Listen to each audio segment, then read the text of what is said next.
Ma fiancée et moi sommes originaires de Californie, mais sa famille vit dans le Colorado et possède une cabane près de Pikes Peak, tout en haut des montagnes. Après leur avoir rendu visite, ils nous ont recommandé d'y séjourner quelques jours. Nous sommes de fervents randonneurs et avons sauté sur l'occasion.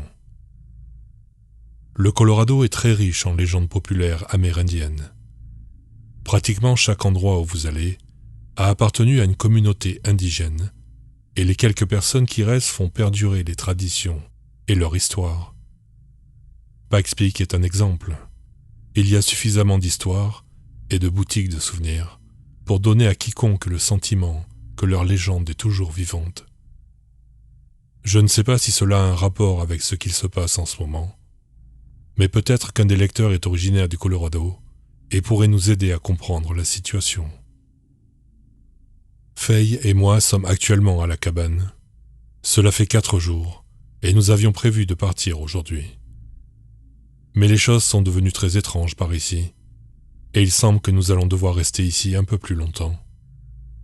Nous avons assez de nourriture pour l'hiver, le chauffage fonctionne, mais le Wi-Fi est mauvais, et il n'y a pratiquement aucune réception cellulaire.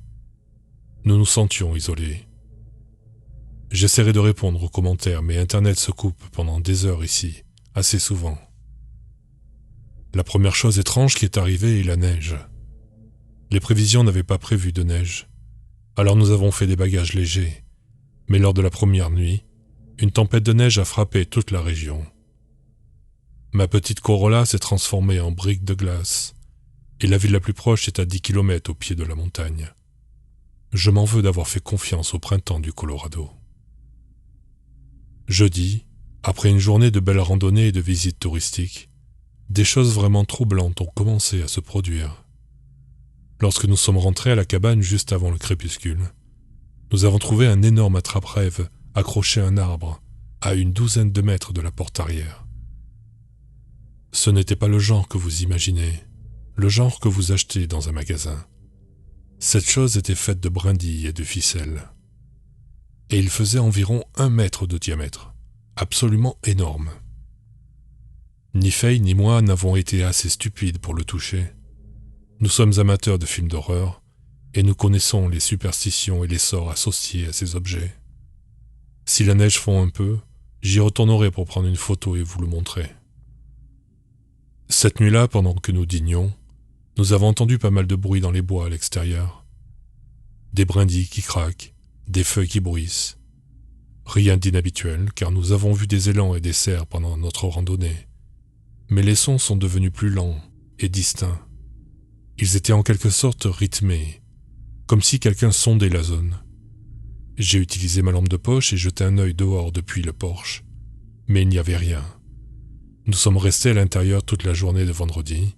Nous nous sommes câlinés, joués à des jeux de société que nous avions apportés, et à certains des jeux Super Nintendo qu'ils avaient dans la cabane, notamment Donkey Kong Country 2, que j'ai envisagé de leur shipper car c'est un des meilleurs jeux sur cette console.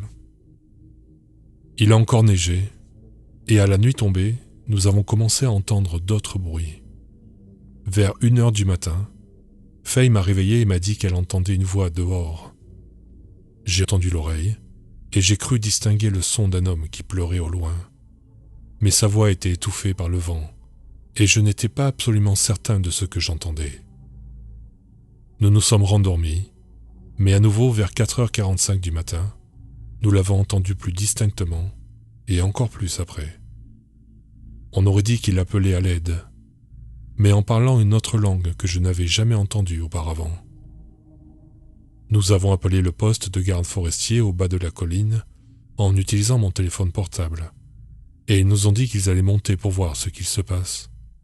Nous ne les avons jamais vus, et je doute qu'ils soient vraiment montés. Samedi, les choses sont devenues vraiment effrayantes. Il a encore neigé le matin, et j'ai plus eu de réseau pendant presque toute la journée. Faye et moi avons regardé des films, et essayé de contacter sa famille avec Skype, mais ça n'a pas fonctionné. Faye s'est couchée tôt, vers 20h, pendant que je faisais quelques retouches photos sur mon ordinateur portable dans le salon. Elle s'est réveillée en pleurant frénétiquement. Quand je lui ai demandé ce qui n'allait pas, elle a dit qu'elle avait rêvé qu'elle était perdue dans les bois et que quelque chose la suivait. Je l'ai prise dans mes bras jusqu'à ce qu'elle se rendorme, et j'ai fini par m'endormir moi aussi. Faye m'a réveillé vers 1h du matin. Elle était complètement hors d'elle. Je ne l'avais jamais vue aussi effrayée de ma vie, et l'expression de son visage m'a vraiment troublé. Elle m'a dit qu'elle avait encore entendu l'homme dehors, mais qu'elle avait reconnu la voix. Elle était absolument convaincue que c'était la voix de son grand-père, et qu'il errait dehors en suppliant de l'aide. Le grand-père de Faye est mort lorsque nous étions en terminale à l'université, il y a 4 ans. Je lui dis que cela ne pouvait être qu'un rêve, mais d'un coup j'ai aussi entendu la voix. Je n'ai jamais rencontré cet homme, donc je n'ai pas reconnu sa voix, mais elle était différente de celle de la nuit précédente. Elle avait l'air plus ancienne. J'ai dû retenir Faye qui était prête à courir dans les bois à sa recherche. Elle a fini par réaliser que la possibilité que ce soit lui était absurde. Alors nous avons mis un film, en mettant le son un peu fort, et nous nous sommes rendormis. Mon téléphone n'avait toujours pas de réseau. Ce qui s'est passé hier soir, dimanche, a été un tournant pour moi. Il s'est passé essentiellement la même chose. Vers 1h du matin, j'étais encore éveillé, m'attendant presque à ce que le bruit se produise. J'ai entendu une voix. Cette fois, c'était celle d'une femme. Heureusement, elle était assez lointaine pour ne pas réveiller Faye. Je suis entré dans la salle de bain et j'ai entrouvert la fenêtre.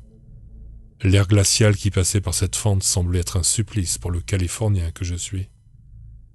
Personne ne pouvait survivre longtemps dehors avec une telle température. Pas sans un équipement d'hiver adéquat, spécialement adapté. Et pourtant, quelqu'un était dehors. Je l'entendais marcher sur des brindilles, en pleurant. Je suis plus agnostique, sceptique, parfois arrogant. Mais je vous le dis, la voix ressemblait exactement à celle de ma mère. Ma mère est bien portante et vit au sud de la Californie. Mon cerveau ne savait pas comment interpréter la situation. Je reconnaîtrais la voix de ma mère n'importe où. Je pense que nous le ferions tous. Et je vous le dis, je suis sûr à 90% que c'était la sienne. Ce qui est beaucoup, beaucoup trop sûr pour ne pas me foutre la trouille. J'ai pris ma lampe et je suis sorti avec une couverture autour de moi et mes chaussures de randonnée. J'ai fait le tour de la cabane et j'ai regardé autour de moi. Il y avait des empreintes de neige en un grand motif sinueux qui serpentait, comme si quelqu'un se traînait, ivre. Ou peut-être était-il blessé. Les traces allaient jusqu'à la fenêtre de la salle de bain, puis retournaient dans les bois. Chaque fois que la voix appelait, je criais « Qui est là?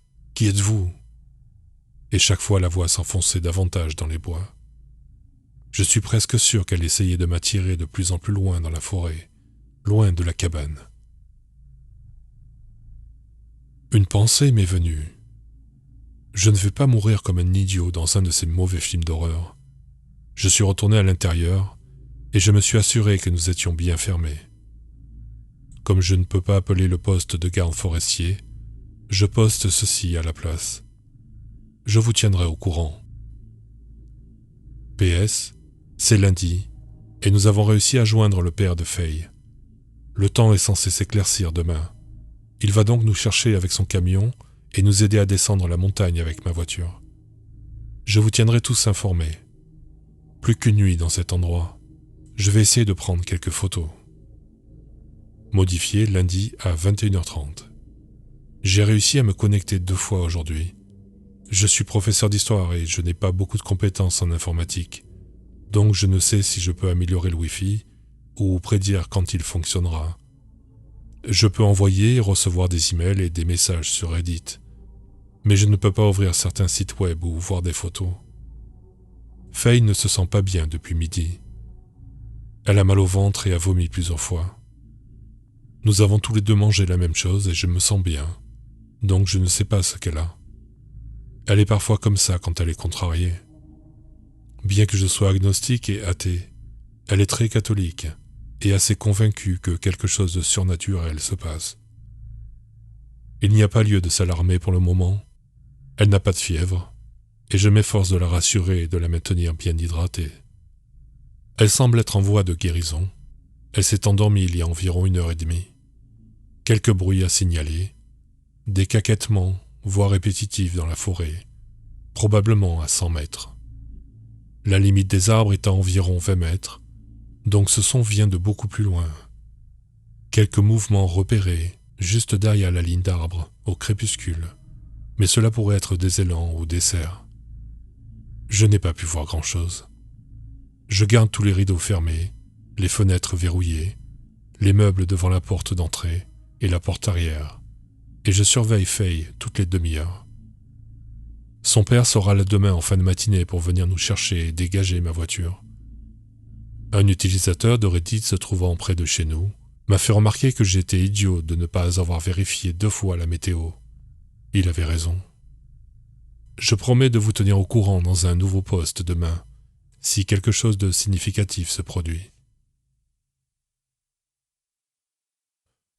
Le père de Faye est venu nous chercher dans son camion.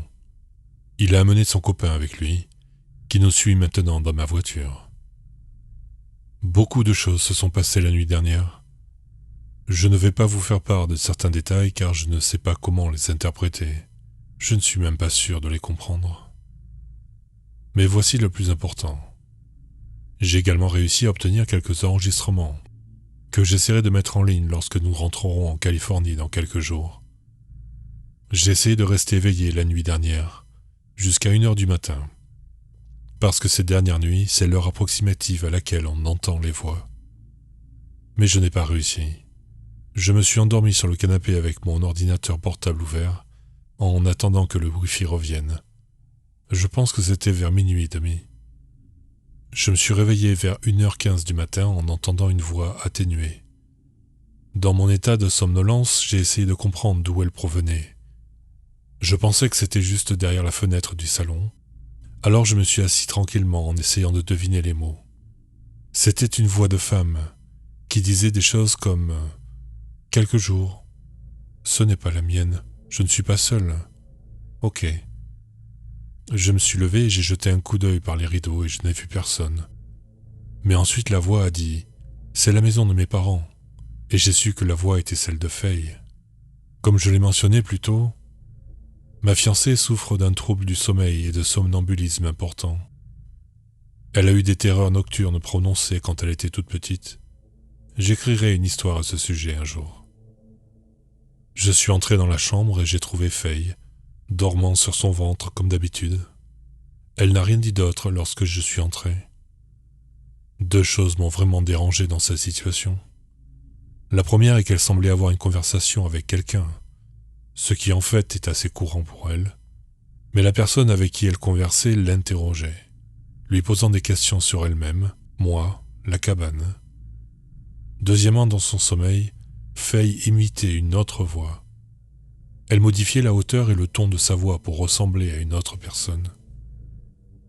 Mon modus operandi est de ne pas la réveiller lorsqu'elle a des troubles du sommeil.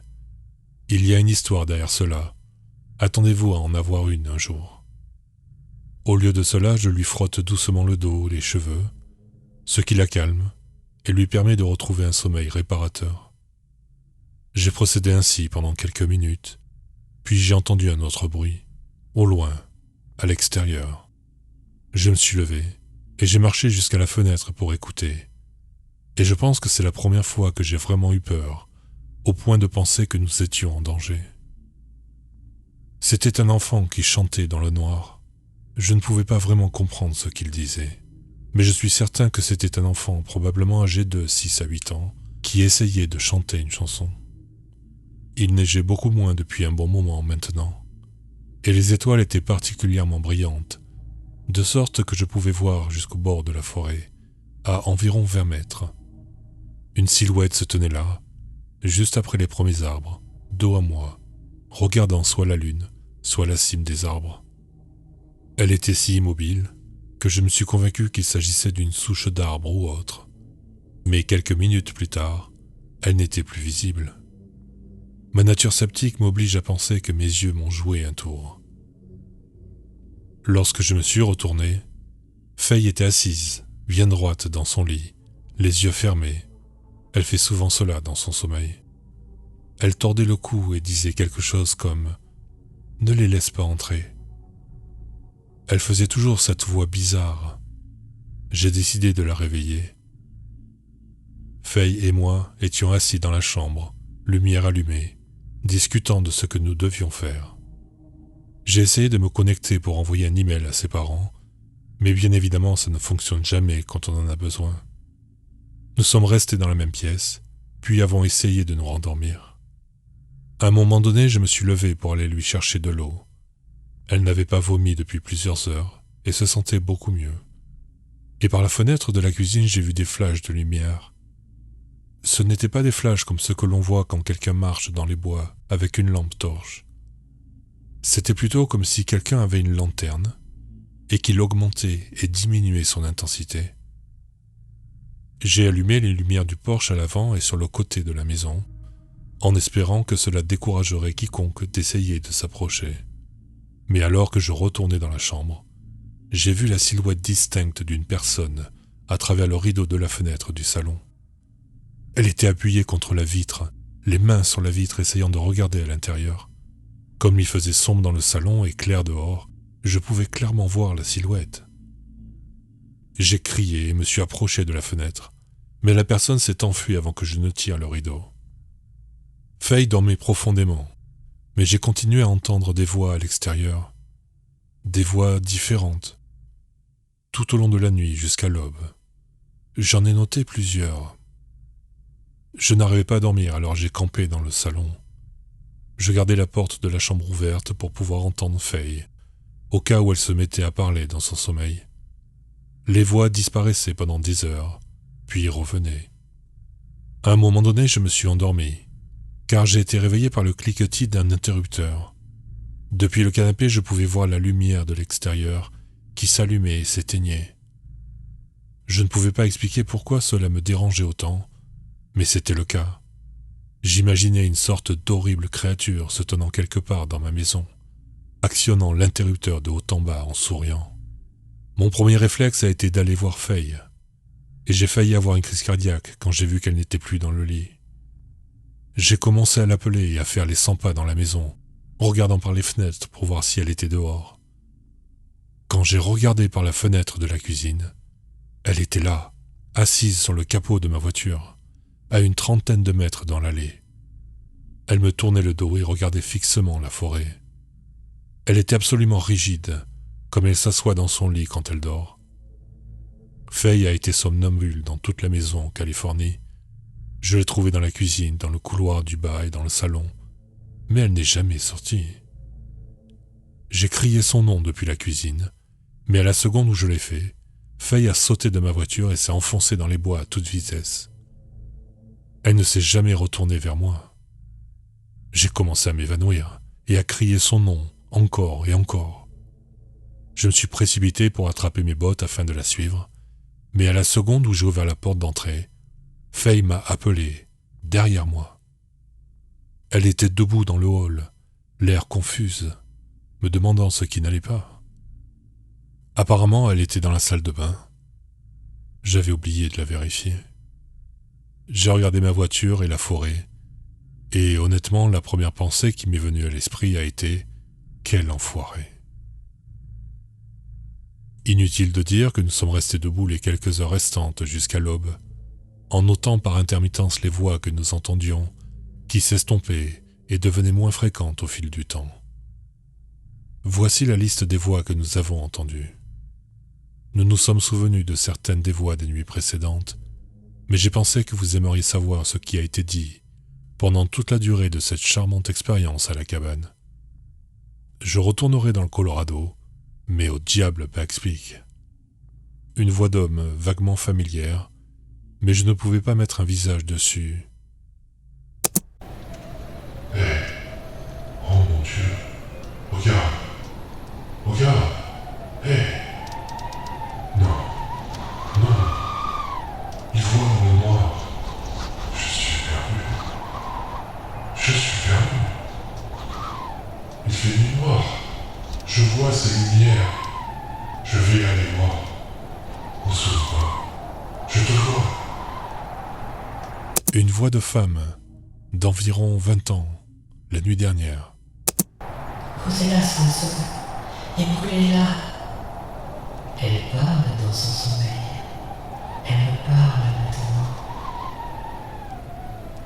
Un enfant, semblant avoir environ 6-8 ans, la nuit dernière.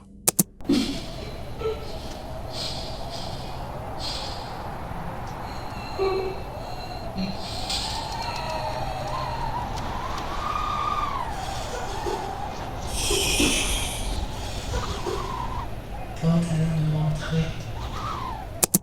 Voix de ma mère, il y a quelques nuits. Regarde les fenêtres. Tu l'as vu? Voix du grand-père de Faye, il y a quelques nuits.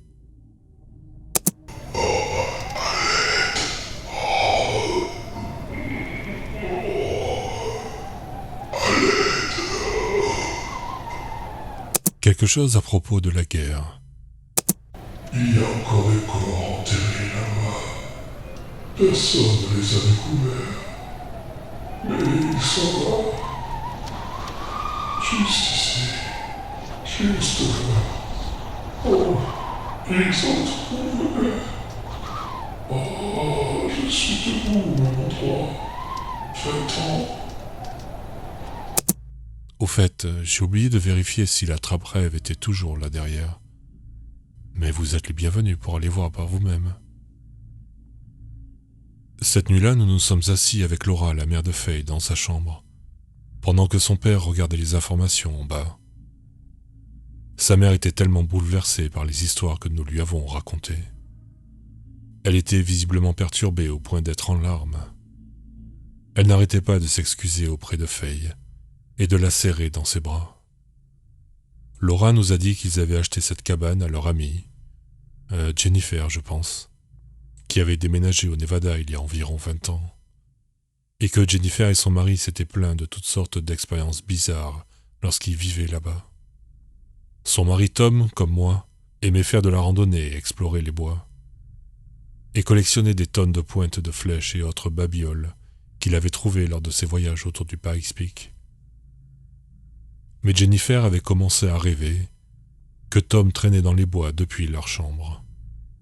Elle faisait toutes sortes de cauchemars horribles, où il était dépecé et épinglé dans les arbres comme une sorte d'œuvre d'art macabre.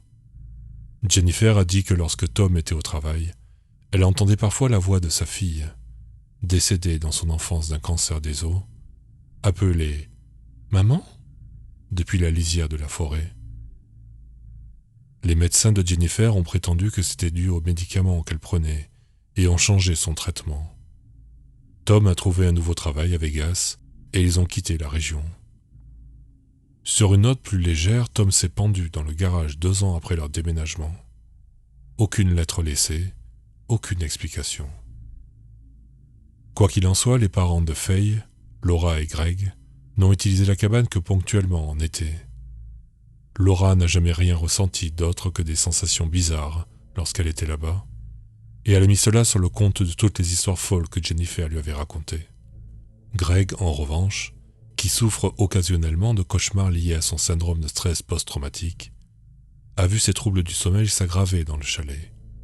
Au fil des ans, il est devenu réticent à y aller et a affirmé que toutes les choses qu'il avait vécues au Vietnam lui revenaient en mémoire lorsqu'il dormait.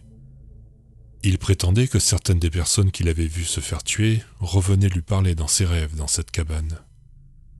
La dernière fois qu'il y a séjourné, il a rêvé de s'être réveillé en trouvant un mort assis dans sa chambre avec lui, mutilé et en décomposition. Il a affirmé en privé à Laura qu'il entendait également leur voix dans les forêts, pleurant, suppliant, criant pour leur mère. Oh, et devinez à quelle heure il les entendait. Laura nous a dit qu'honnêtement, elle ne pensait pas qu'il y avait quelque chose de vraiment mauvais dans cette cabane. Faye était extrêmement énervée et l'a laissé dire. Elles ont en quelque sorte coupé court à notre visite, sur une mauvaise note. Plus tard dans la nuit, j'étais en train de lire et Faye dormait à côté de moi. Elle s'endort toujours avant moi. Cette fille pourrait s'endormir sur un tas de pierres. Elle a commencé à marmonner dans son sommeil, alors j'ai écouté attentivement, et voici ce que je l'ai entendu dire. « Jamais, jamais, jamais, non, je ne le ferai pas. Sur la montagne. Je ne peux pas. Pourquoi? Son nom? On ne te connaît pas? Non, c'est Félix. Environ 2 heures plus tard, tout en dormant, elle m'a réveillé en me poussant et en disant « Dis à l'homme dans le couloir de partir ». Cela m'a mis sur les nerfs. Alors je suis allé à la salle de bain pour prendre de l'eau. Je n'ai rien trouvé d'étrange. J'ai eu beaucoup de mal à m'endormir par contre. Ce matin, nous avons eu des nouvelles du type qui est monté dans la cabane pour vérifier s'il y avait des fuites de gaz ou du monoxyde de carbone, à la demande de quelques scrupuleux réditeurs. Le gars a mentionné que le radon est un très gros problème dans certains de ces vieux endroits dans les montagnes. Il me fait penser à MacGyver avec toutes sortes d'équipements, et il a contacté l'un des gardes forestiers, ils sont allés sur place ensemble. Apparemment, il y avait des traces tout autour de la maison, une douzaine, comme si un groupe de personnes avait erré en regardant par les fenêtres. Toutes les fenêtres et les portes étaient fermées comme nous les avions laissées. Quand ils sont entrés, certaines choses avaient été déplacées. Le tiroir à couvert a été vidé sur le sol de la cuisine. L'électricité était complètement coupée. Le plus étrange, c'est qu'il y avait de l'eau partout sur le lit et sur le sol. Mais notre homme a vérifié s'il y avait des fuites au plafond et dans les tuyaux de la salle de bain. Rien. Rien n'avait été volé dans la maison. Pas même de la nourriture. Certains des vieux vêtements qui se trouvaient dans l'armoire de la chambre étaient éparpillés sur le sol. Mais rien n'avait été volé, comme si quelqu'un les avait essayés ou les reniflés. Le garde forestier a dit qu'il y avait des légendes sur la montagne. Des choses qui se comportent comme des personnes, mais qui sortent des vieilles mines abandonnées. L'ami de Greg ne se souvenait pas du nom que le garde forestier leur avait donné. C'était dans une langue autochtone. J'ai demandé à Greg de poser des questions au garde forestier sur les sons que j'ai entendus. Et il a dit que c'est un chant largement reconnaissable. Mais il ne sait pas ce qu'il signifie. Quelqu'un ici a une idée? Pas de radon, pas de monoxyde de carbone et pas de gaz. L'endroit est tout électrique. Il a vérifié s'il y avait de la moisissure, mais a dit qu'il était peu probable qu'il y en ait tout en haut. Il a dit qu'il était possible qu'il y ait une sorte de problème électrique et que cela pouvait parfois provoquer des troubles et des hallucinations. Il a une sorte de compteur Jagger ou un gadget qui détecte ce genre de problème. Mais il était cassé quand il a essayé de l'utiliser. Je vais garder un œil sur Faye. Elle est toujours secouée par tout ça. S'il y a quelque chose à signaler, je vous le ferai savoir. Mise à jour le 21 avril 2016. Nous avons commencé à entendre des voix à l'extérieur de notre maison. Faye est vraiment bouleversée et estime que j'ai peut-être exacerbé ces circonstances étranges en leur donnant une large exposition en ligne. Je vais faire silence radio pendant quelques jours et voir si cela aide. Ne vous inquiétez pas pour nous. Nous avons quelques amis proches qui veillent sur nous. Ils nous connaissent bien. Bonjour à tous. Je veux juste faire une mise à jour rapide, comme promis, car Faye et moi retournons en Californie sous peu. Faye est de retour à la normale. Elle se sent bien. Je l'ai vue manger une énorme assiette de poulet au parmesan hier. La première chose que je dois mentionner est que le père de Faye était très réticent à parler de la cabane ou des expériences bizarres que nous avions eues là-bas. Il essayait sans cesse de changer de sujet et était généralement de mauvaise humeur. Ce qui est plutôt normal pour lui. C'est un vétéran du Vietnam très grincheux et il est dans l'armée depuis qu'il est jeune. Sa personnalité est exactement comme on l'imagine. Faye lui a demandé sans détour « Si quelque chose ne va pas dans cette cabane, pourquoi nous avoir laissé aller là-haut ?» Et sa réponse a été « Parle à ta mère. »